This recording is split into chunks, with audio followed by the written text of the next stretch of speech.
নমস্কার, গুরু প্রণাম জানিয়ে আজকে আমি ভিডিও শুরু করছি। যে বিশেষ টপিকের উপর আজ আমি ভিডিও করব সেটা হলো কুম্ভ রাশি জুলাই মাস কেমন যাবে, কী ধরনের সফলতা বা ঘটনাবলী দিয়ে অতিবাহিত করবেন জুলাই মাস সিংহ রাশি কুম্ভ রাশি জাতক জাতিকারা, সেই সম্বন্ধে আপনাদের ডিটেলসে জানাবো। তার আগে সঞ্চার বলিনি। 7 জুলাই শুক্র কর্কট রাশিতে প্রবেশ করছে, 16 জুলাই রবি কর্কট রাশিতে প্রবেশ করছে, 12 জুলাই মঙ্গল বৃষ রাশিতে প্রবেশ করছে, 19 জুলাই বুধ সিংহ রাশিতে প্রবেশ করছে এবং 31 জুলাই শুক্র সিংহ রাশিতে প্রবেশ করছে। বৃহস্পতি রয়েছে বৃষ রাশিতে, শনি রয়েছে কুম্ভ রাশিতে মূল ত্রিকোণ ঘরে এবং বক্রী হয়ে রয়েছে, বক্রী অবস্থায় থাকছে। রাহু রয়েছে মীন রাশিতে এবং কেতু রয়েছে কন্যা রাশিতে। এই হলো গোচর। লগ্নপতি শনি এবং দ্বাদশপতি শনি যেহেতু বক্রত্ব অবস্থায় রয়েছে এবং শনি তৃতীয় দৃষ্টি পড়ছে আপনাদের তৃতীয়, ভীষণভাবে বিদেশের জন্য প্রথমেই বলবো, যারা বিদেশ যেতে চাইছেন, দূরে যেতে চাইছেন, দূর ভ্রমণে যেতে চাইছেন, যে কোনো কারণে কর্মক্ষেত্র হোক, পড়াশোনার জন্য হোক, যে কোনো কারণে দূরে যেতে চান, ভীষণভাবে একটা এক্সিলেন্ট সময় কিন্তু কুম্ভ রাশির জাতক জাতিকাদের দেখতে পাওয়া যাচ্ছে বিদেশে যাওয়ার জন্য। তবে শারীরিক দিকে খানিকটা অ্যালার্ট আপনাদের থাকতে হতে পারে। নার্ভের কোনো সমস্যা, হাড়ের কোনো সমস্যা এবং বদহজমের কোনো সমস্যা কিন্তু এই সময় হতে পারে। স্টোন বৃদ্ধি হতে পারে, এই দিকে একটু অ্যালার্ট থাকবেন। অর্থ অপচয় বা বেরিয়ে যাওয়ার সম্ভাবনা দেখতে পাওয়া যাচ্ছে। অনেক ধরনের যোগাযোগ এই সময় আপনারা পাবেন, বিশেষ করে 12 জুলাই পর্যন্ত অনেক ধরনের জব অফার বা যে কোনো ধরনের যে কোনো কাজের যোগাযোগ কিন্তু আপনারা এই সময় পাবেন। ছোট ভাই বোনের থেকে বড় ধরনের কোনো সাহায্য এই সময় আপনারা পাবেন। শিক্ষাক্ষেত্রে ব্যাপক উন্নতি লাভ করবেন।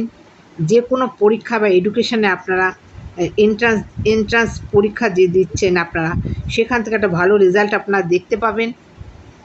12 জুলাইয়ের পর থেকে বিশেষ করে গ্র্যাজুয়েশন লেভেল পর্যন্ত যে শিক্ষা, সেটা কিন্তু আপনাদের ভীষণ ভালো হবে। মায়ের সান্নিধ্য পাবেন। গাড়ি কেনার জন্য, পারচেস করার জন্য এই জুলাই মাস কুম্ভ রাশি জাতিকাদের একটা ভালো সময় দেখতে পাওয়া যাচ্ছে। মাঝে মাঝে মাথায় কোনো রাগ কিন্তু সৃষ্টি হতে পারে, এই দিকে একটু অ্যালার্ট থাকবেন। সন্তানের ক্ষেত্রেও ভালো থাকছে সিংহ রাশির জাতক জাতিকাদের। যারা পরিকল্পনা করছেন সন্তানের জন্য, তাদের বিশেষ শুভ থাকছে এবং যারা প্রেম প্রীতি ভালোবাসার সাথে জড়িত আছেন তাদের জন্য এক্সিলেন্ট থাকছে। 12 তারিখের পর থেকে বিবাহিত জীবন সামঞ্জস্যপূর্ণ থাকবে, তবে 16 তারিখের আগে বিবাহিত জীবন বেশি ভালো থাকবে, তারপর একটা সামঞ্জস্যপূর্ণ থাকবে। যারা বিজনেস করছেন, যারা গভর্নমেন্ট রিলেটেড জব করছেন, তাদের জন্য বিশেষ ভালো থাকছে। এই বসের সাথে এই সময় ভালো সম্পর্ক রাখার চেষ্টা করুন, অনেক ভালো প্রফিট কিন্তু আপনারা পাবেন। উচ্চশিক্ষার জন্য ভালো থাকছে। যারা গবেষণাধর্মী কাজ করছেন তাদের 16 জুলাইয়ের পর বিশেষভাবে শুভ থাকছে এবং সার্জেন্ট যারা ডক্টর তাদের জন্য, যারা ইটভাটার মালিক তাদের ভালো সময় থাকছে। যারা পলিটিক্স নিয়ে কাজ করছেন তাদের জন্য ভালো থাকছেন, পলিটিক্সের ব্যাকগ্রাউন্ডে রয়েছেন তাদের জন্য ভালো থাকছে। যারা ক্রিয়েটিভ ফিল্ডে রয়েছেন